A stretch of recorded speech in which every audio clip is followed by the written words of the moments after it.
Hello साथियों। आशा है कि आप लोग स्वस्थ होंगे, मस्त होंगे। साथियों, आज हम बिहार स्पेशल की पहली प्रैक्टिस सेट लेकर आए हैं, जो आपके एग्ज़ाम के लिए काफ़ी हेल्पफुल होने वाली है। साथियों, यदि आप चैनल पे नए हैं तो चैनल को सब्सक्राइब करना ना भूलें और बेल आइकन को अवश्य दबाएं, ताकि समय समय पर जो प्रैक्टिस सेट करवाता हूं उसकी जानकारी आप तक पहुंचती रहे। तो चलिए साथियों, आगे बढ़ते हैं और पहला प्रश्न देखते हैं। साथियों, पहला प्रश्न कह रहा है, बिहार के निम्न जिले में सबसे बड़ा जिला है। ऑप्शन है ए पटना, ऑप्शन बी है गया, ऑप्शन सी है दरभंगा, ऑप्शन डी है समस्तीपुर। साथियों, निम्न में से सबसे बड़ा जिला आपका गया जिला हो जाएगा। साथियों, गया जिले के क्षेत्रफल की बात करें तो इसका क्षेत्रफल 4,978 वर्ग किलोमीटर है। पटना जिला की बात करें तो इसका क्षेत्रफल 3,202 वर्ग किलोमीटर है। दरभंगा जिले की बात करें तो इसका क्षेत्रफल 2,279 वर्ग किलोमीटर है। और समस्तीपुर की बात करें तो समस्तीपुर जिले का क्षेत्रफल 2,905 वर्ग किलोमीटर है। तो हमारा आंसर हो जाएगा ऑप्शन बी, सबसे बड़ा जिला गया जिला। अगला प्रश्न देखते हैं। 1942 में जयप्रकाश नारायण को किस नगर की जेल में रखा गया था? आपका ऑप्शन है ए पटना, ऑप्शन बी है हजारीबाग, ऑप्शन सी है रांची, ऑप्शन डी है भागलपुर। साथियों, जयप्रकाश नारायण जी की बात करें तो इनको जो है हजारीबाग सेंट्रल जेल में रखा गया था। तो हमारा आंसर हो जाएगा ऑप्शन बी हजारीबाग। साथियों, हजारीबाग सेंट्रल जेल से इन्होंने दीपावली के दिन दीवार फांदकर जो है फरार हो गए थे। हजारीबाग जो कि वर्तमान झारखंड राज्य में स्थित है। तो हमारा आंसर हो जाएगा ऑप्शन बी हजारीबाग। अगला प्रश्न है, मूल रूप से बिहार शब्द का अर्थ है। आपके ऑप्शन हैं ए देवता की भूमि, ऑप्शन बी है बौद्ध मठ, ऑप्शन सी है आर्य प्रदेश, ऑप्शन डी है हरियाली का प्रदेश। साथियों, बिहार शब्द की बात करें तो बिहार जो है वो बौद्ध धर्म से संबंधित है। तो हमारा आंसर हो जाएगा ऑप्शन बी बौद्ध मठ। साथियों, ऐसा माना जाता है कि बौद्ध मठ अर्थात बिहार की अधिकता के कारण इस क्षेत्र का नाम बिहार पड़ा। यह प्राचीन समय में बौद्ध धर्म का प्रमुख केंद्र रहा था। तो हमारा आंसर हो जाएगा ऑप्शन बी बौद्ध धर्म। अगला प्रश्न है, बिहार में कौन सी नदी नहीं बहती है? आपके ऑप्शन हैं ए फाल्गु नदी, ऑप्शन बी है बागमती नदी, ऑप्शन सी है पुनपुन नदी, ऑप्शन डी है गोमती नदी। साथियों, इसका आंसर हो जाएगा ऑप्शन डी गोमती नदी। साथियों, गोमती नदी की बात करें तो ये उत्तर प्रदेश राज्य में बहती है। यह नदी पीलीभीत जिला के गोमत ताल से निकलती है। पीलीभीत जिला के गोमत गोमत ताल से निकलती है। बात करें फाल्गु नदी की तो फाल्गु नदी बाग बागमती नदी और पुनपुन नदी बिहार राज्य में बहने वाली नदी है। ये बिहार राज्य में बहने वाली नदी है। अतः गोमती नदी बिहार में नहीं बहती है। अगला प्रश्न है, बिहार में तुर्क सत्ता का वास्तविक संस्थापक कौन था? आपके ऑप्शन हैं A Malik Husamuddin, option B Ibn Bakhtiyar Khilji, option C Ibrahim, option D Dariya Khan Nuhani. साथियों, इसका आंसर बी हो जाएगा इब्न बख्तियार खिलजी। साथियों, इब्न बख्तियार खिलजी की बात करें तो इसे तुर्क सत्ता की स्थापना का वास्तविक संस्थापक माना जाता है। साथियों, ये बख्तियार खिलजी ने ऐबक की संप्रभुता औपचारिक रूप से स्वीकार की थी, लेकिन यह व्यवहार में अपने विजित क्षेत्रों का शासक बना रहा। इसने अपनी राजधानी लखनऊती को बनाया। बख्तियार खिलजी ने अपनी राजधानी लखनऊती को बनाया था।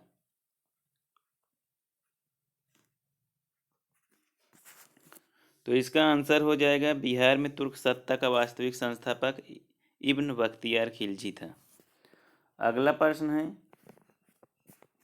बिहार के किस जिले में सबसे अधिक नहर सिंचित क्षेत्र है? आपके ऑप्शन है ए पश्चिमी Champaran, option B Aurangabad, option C Rohtas, option D Bhojpur. साथियों, इस प्रश्न का आंसर होगा ऑप्शन डी भोजपुर। साथियों, बिहार के भोजपुर जिले में नहर सिंचित क्षेत्र सर्वाधिक है। वर्ष 2017-18 की बात करें तो यहाँ भोजपुर में 73.8%, औरंगाबाद में बात करें तो 71.1% और पश्चिमी चंपारण में बात करें तो 62.2% नहरों के माध्यम से सिंचाई की जाती है। तो साथियों, सबसे अधिक 73.8 भोजपुर जिले में नहर सिंचित क्षेत्र है। अगला प्रश्न है, बिहार में निम्नलिखित में से किस अनाज का प्रति हेक्टेयर उत्पादन सबसे अधिक है? आपके ऑप्शन है ए चावल, ऑप्शन बी है गेहूं, ऑप्शन सी है मक्का, ऑप्शन डी है जौ। साथियों, इस प्रश्न की बात करें तो इसमें आपका आंसर हो जाएगा ऑप्शन सी मक्का। साथियों, बिहार में मक्के का प्रति हेक्टेयर उत्पादन सबसे अधिक है। बिहार के 7 जिले में जो है, जिसमें पूर्णिया, कटिहार, भागलपुर, मधेपुर, सहरसा, खगड़िया और समस्तीपुर जिलों में औसत उत्पादकता 50 कुंटल प्रति हेक्टेयर है। तो बिहार में अनाज का प्रति हेक्टेयर उत्पादन मक्का का सर्वाधिक है। अगला प्रश्न है, जयप्रकाश नारायण पुल निम्नलिखित में से किस नदी पर स्थित है? आपके ऑप्शन है ए सरजू नदी, ऑप्शन बी है घाघरा नदी, ऑप्शन सी है गंगा नदी, ऑप्शन डी है यमुना नदी।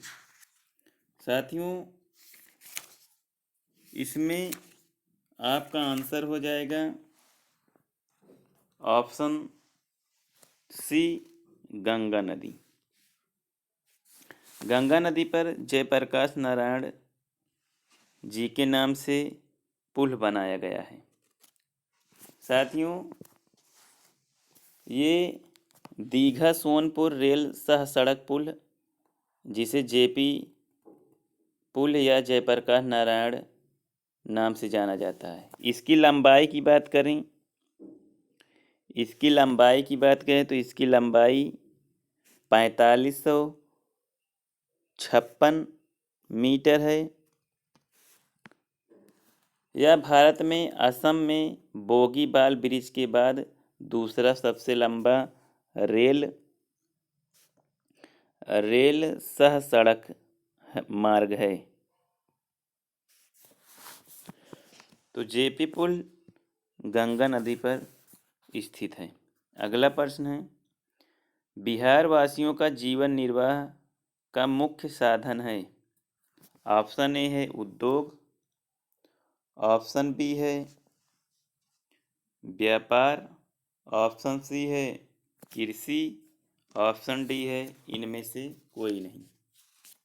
साथियों, बिहार वासियों का जीवन निर्वाह की बात करें तो इनका जीवन निर्वाह का मुख्य साधन कृषि है, जो ऑप्शन सी में देख सकते हैं। साथियों, बिहार वासियों के जीवन निर्वाह का मुख्य साधन कृषि है। बिहार की अर्थव्यवस्था कृषि पर आधारित है। बिहार के 86% लोग कृषि पर निर्भर हैं। बिहार के लगभग 93.6 लाख हेक्टेयर पर कृषि भूमि की जाती है, जिसमें 79.46 लाख हेक्टेयर भूमि कृषि योग्य है। तो बिहार वासियों का जीवन निर्वाह कृषि पर निर्भर है। अगला प्रश्न है, बिहार का पहला रामसर स्थल कौन सा है? आपके ऑप्शन हैं, ए कैमूर रेंज, ऑप्शन बी है खड़गपुर, ऑप्शन सी है कैमूर झील। सॉरी दोस्तों, यहाँ कैमूर नहीं, कांवर झील हो जाएगा, कांवर झील। और ऑप्शन डी राजगीर हिल। साथियों, इसमें ऑप्शन सी हो जाएगा कांवर झील, जो बिहार का पहला रामसर स्थल है। इसे कबरताल आर्द्रभूमि भी कहते हैं। कबरताल आर्द्रभूमि भी कहते हैं। ये बिहार का फर्स्ट रामसर स्थल है। यह बेगूसराय जिले में स्थित है। बेगूसराय जिले में स्थित है। ये 63.11 वर्ग किलोमीटर में क्षेत्र में फैला है। अगला प्रश्न है, बिहार में कौन सा खनिज पाया जाता है? आपके ऑप्शन है, ए क्वार्टजाइट, ऑप्शन बी है पाइराइट, ऑप्शन सी है अभ्रक, ऑप्शन डी है उपर्युक्त सभी। साथियों, बिहार में खनिज की बात करें जिसमें क्वार्टाइज है, पाइराइट है, अभ्रक है, ये तीनों बिहार में पाए जाते हैं। इसीलिए हमारा ऑप्शन डी सही हो जाएगा। बिहार की खनिज संसाधन की दृष्टि से ये तीनों खनिज महत्वपूर्ण हैं। अगला प्रश्न है, बिहार के किस जिले को सिल्क सिटी के नाम से जाना जाता है? आपके ऑप्शन हैं, A Katihar, option B Bhagalpur, option C Bhojpur, option D Banka. साथियों, सिल्क सिटी की बात करें तो सिल्क का सर्वाधिक उत्पादन भागलपुर जिले में होता है, जिसे सिल्क सिटी के नाम से जाना जाता है। 3 प्रकार के रेशम का उत्पादन किया जाता है, जिसमें मलबरी है, तसर है और हुरी है। साथियों, बिहार प्राचीन काल से ही रेशम निर्मित कपड़े के लिए मशहूर रहा है। इसमें भागलपुर और इसके आसपास के क्षेत्र सूती उद्योग की अधिकतर इकाइयां अवस्थित हैं। तो हमारा आसन हो जाएगा आंसर भागलपुर। अगला प्रश्न है, बिहार जातिगत जनगणना के अनुसार बिहार की कुल जनसंख्या में कितने प्रतिशत अत्यंत पिछड़ा वर्ग, जिसे ईबीसी कहते हैं, शामिल है? आपके ऑप्शन है ए 36.01%, 36.02%, 37.03%, 38.01%। साथियों, आपका आंसर हो जाएगा 36.01%। ऑप्शन ए सही हो जाएगा। अगला प्रश्न है, निम्न में से किसमें बिहार में गिद्ध संरक्षण योजना शुरू की है? ऑप्शन ए है Kaimur tiger reserve, option B है Rajgir world wide, option C है Valmiki tiger reserve, option D है कावर लेक बर्ड सेंचुरी। साथियों, गिद्ध संरक्षण योजना की बात करें तो ये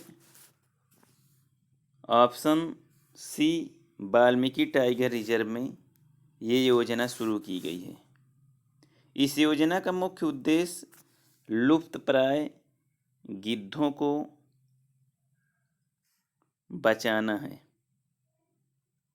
यह योजना उत्तराखंड के Jim Corbett national park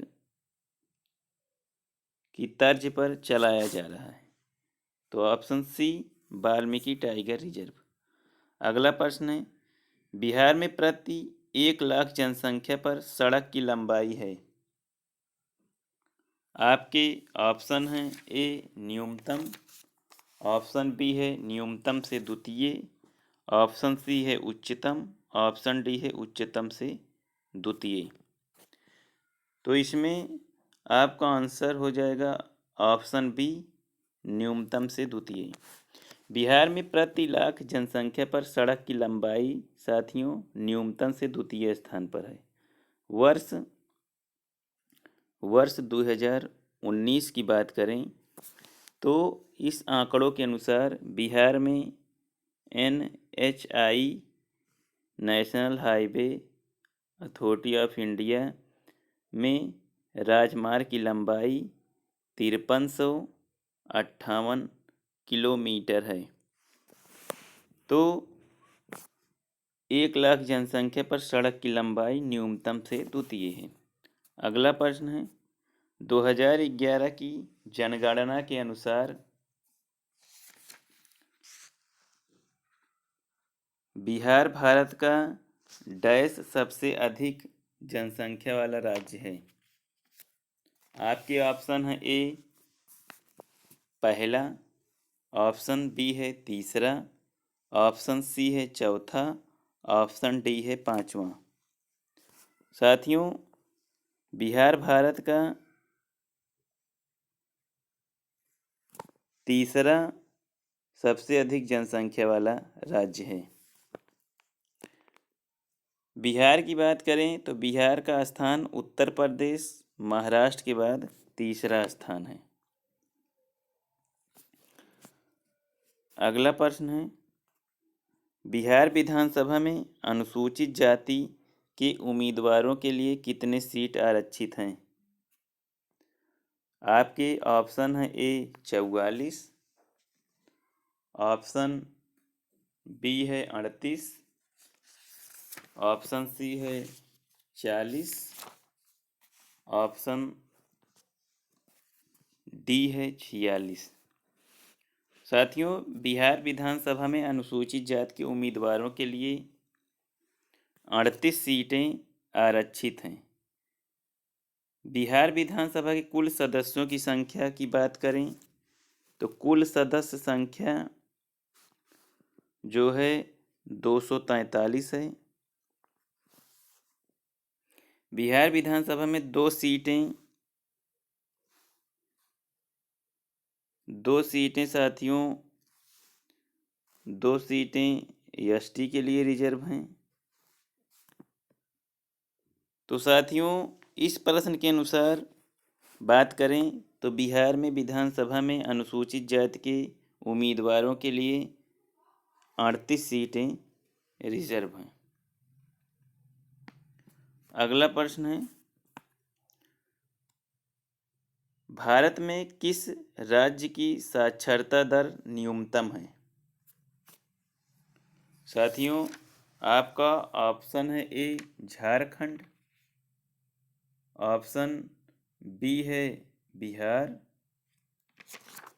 option C है राजस्थान, ऑप्शन डी है मध्य प्रदेश। साथियों आपका ऑप्शन बी हो जाएगा बिहार। जैसा कि आप लोगों को पता होगा कि भारत में बिहार राज्य की साक्षरता दर सबसे न्यूनतम है। ये वर्ष 2011 की जनगणना के अनुसार है।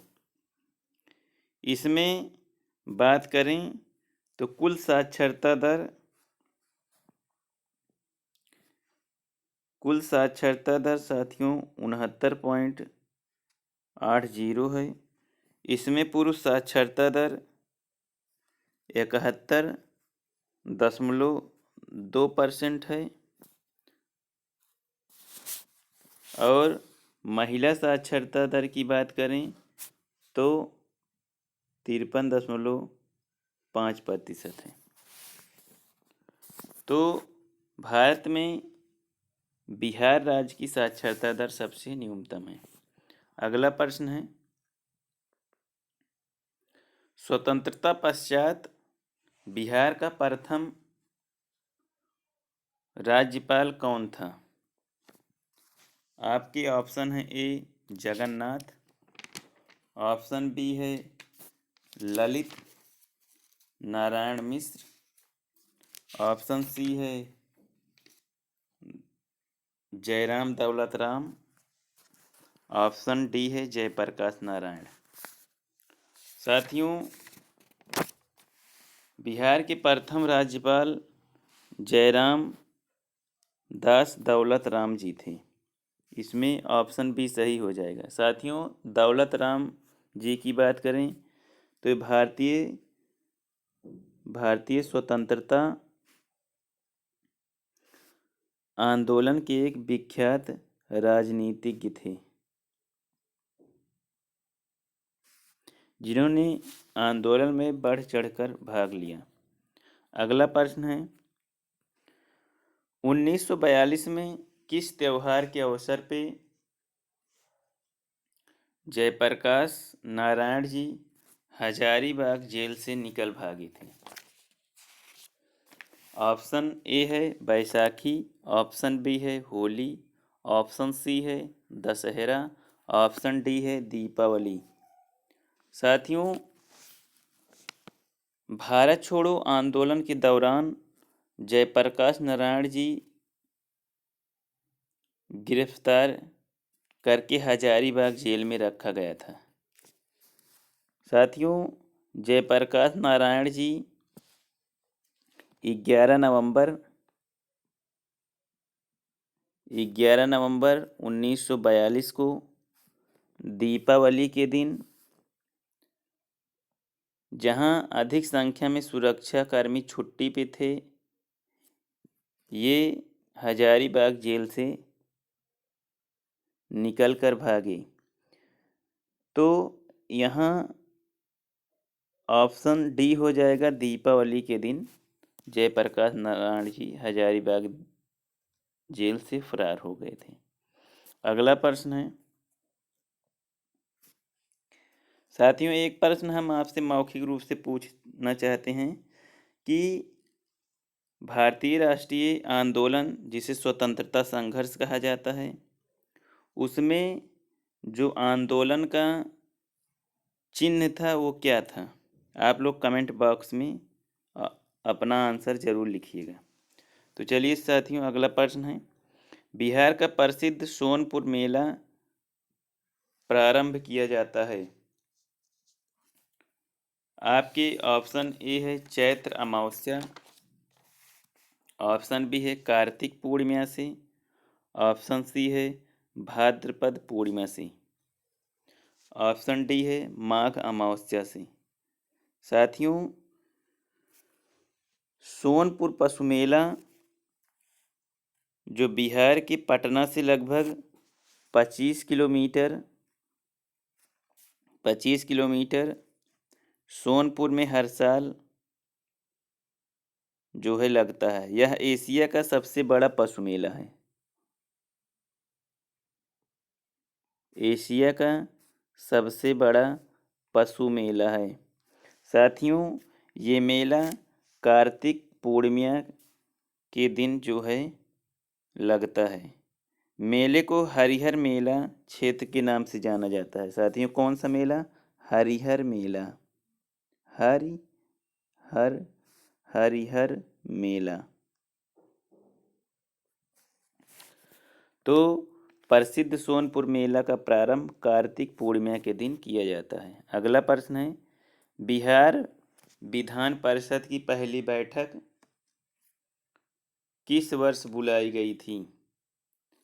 आपका ऑप्शन है A 1911, option B 1913, option C 1914, option D 1919। यहाँ आपका ऑप्शन बी हो जाएगा 1913। साथियों, बिहार विधान परिषद की पहली बैठक 20 जनवरी को हुई थी। 20 जनवरी 1913 को। ये बैठक कहाँ हुई थी? ये हुई थी बांकीपुर। बांकीपुर में ये बैठक बुलाई गई थी। तो हमारा आंसर हो जाएगा 1913। 1919 से की बात करें तो यहाँ राउलेक्ट एक्ट जो है का विरोध हुआ था। अगला प्रश्न है, शेर शाह सूरी का मकबरा कहाँ स्थित है? आपके ऑप्शन है ए देवगढ़, ऑप्शन बी है आगरा, ऑप्शन सी है सासाराम, ऑप्शन डी है वैशाली। साथियों, शेर शाह सूरी की बात करें तो ये हुमायूं को हराकर जो है सूरवंश की स्थापना किया था। साथियों, इसका मकबरा जो लाल बलुआ पत्थर से निर्मित है, ये सासाराम जिले में स्थित है। इस मकबरे को भारत इस्लामी वास्तुकला का उदाहरण भी कहा जाता है। इसका वास्तुकार जो था मीर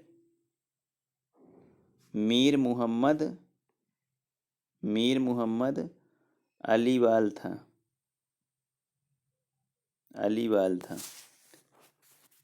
तो आपका आंसर हो जाएगा ऑप्शन सी सासाराम।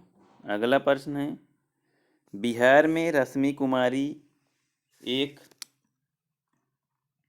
आपका ऑप्शन है ए अंतर्राष्ट्रीय क्रिकेटर हैं, ऑप्शन बी अंतर्राष्ट्रीय कैरम चैंपियन हैं, ऑप्शन सी फुटबॉल खिलाड़ी हैं, ऑप्शन डी है शतरंज खिलाड़ी हैं।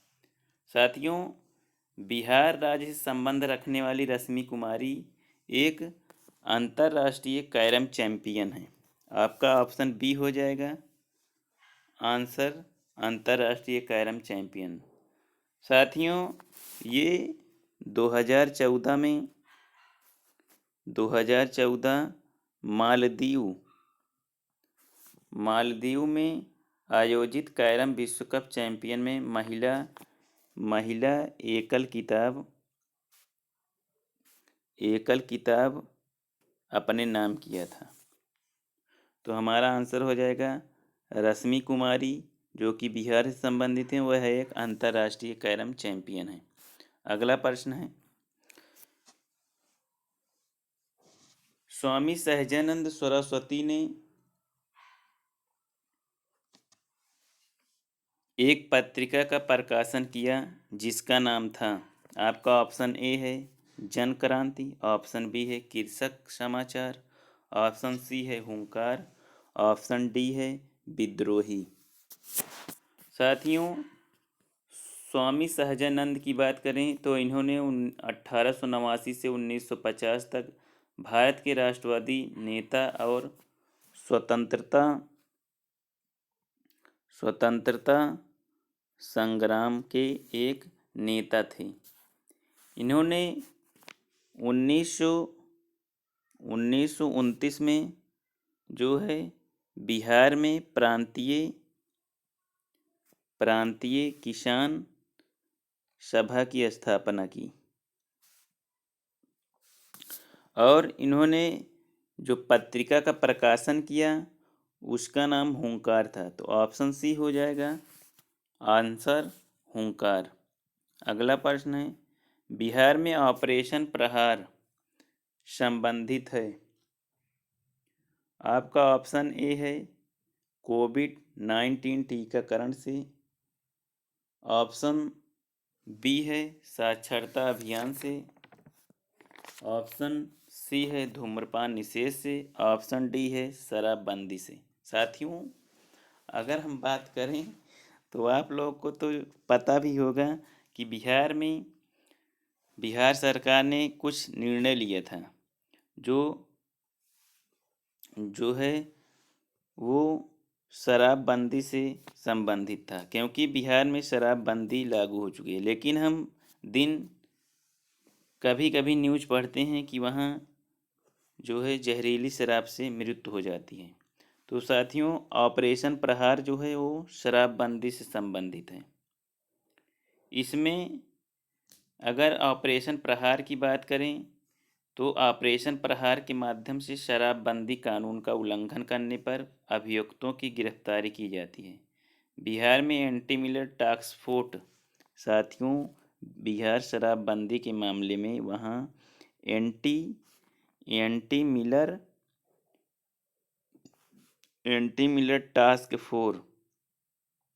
टास्क फोर्स का गठन किया गया है, जिसे शॉर्ट में ALTF कहते हैं। तो हमारा आंसर हो जाएगा ऑप्शन डी शराबबंदी। अगला प्रश्न है, बिहार के वर्तमान उप मुख्यमंत्री हैं। आपका ऑप्शन ए हो जाएगा तेजस्वी यादव, ऑप्शन बी सम्राट चौधरी, ऑप्शन सी तेज प्रताप यादव, ऑप्शन डी विजय कुमार। साथियों, आपको पता होगा कि बिहार में अभी राजनीति उथल पुथल चल रही है, जिसमें पहले बिहार के मुख्यमंत्री श्री नीतीश कुमार जी जो जदयू के साथ महागठबंधन में सरकार बनाए थे, जिसमें उस समय तत्कालीन उप मुख्यमंत्री तेजस्वी यादव थे। और वर्तमान की बात करें तो नीतीश कुमार जी ने बीजेपी के साथ जेडीयू का गठबंधन है, तो उसमें बिहार के उप मुख्यमंत्री सम्राट चौधरी जी हैं। साथियों, विजय कुमार की बात करें तो ये बिहार के वित्त मंत्री हैं। और तेज प्रताप यादव जी की बात करें तो ये बिहार के पूर्व कृषि मंत्री थे। तो यहाँ पे वर्तमान उप मुख्यमंत्री की बात करें तो सम्राट चौधरी जी हैं। अगला प्रश्न है, गांधी जी को चंपारण आने का आमंत्रण किसने दिया था? आपका ऑप्शन ए हो जाएगा Rajendra Prasad, option B Rajkumar Shukla, option D Jayaprakash Narayan, option D Krishna Sahay. साथियों, चंपारण के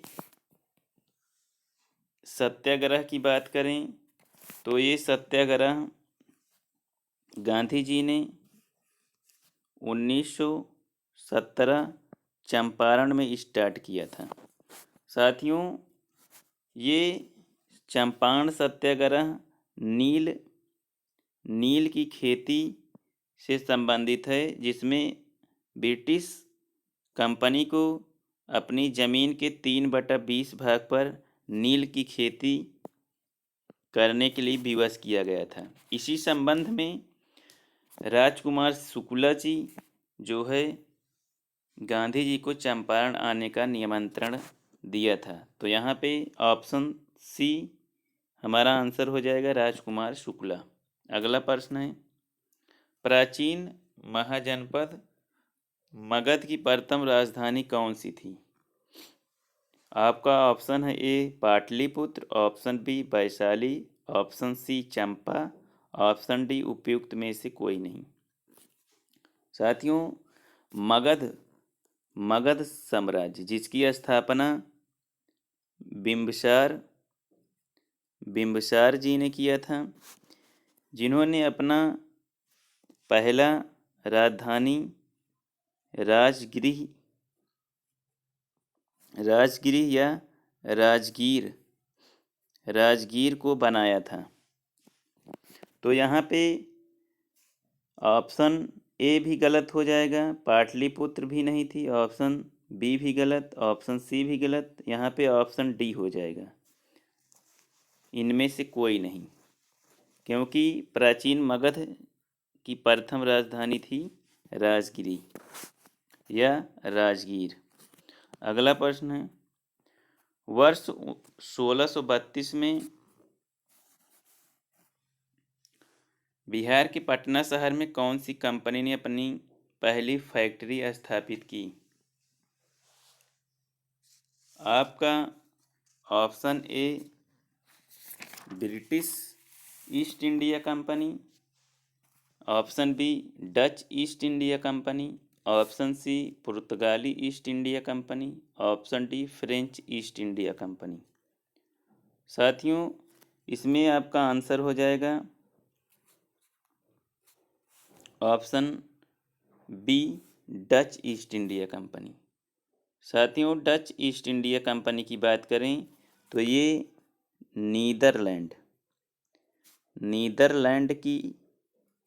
नीदरलैंड की एक व्यापारिक कंपनी थी, जिसकी भारत में स्थापना 1602 में और बिहार में स्थापना 1632 में किया। यह कंपनी बिहार के पटना जिले में अपनी पहली फैक्ट्री स्थापित की थी। तो साथियों, यही हमारा आज का प्रैक्टिस था।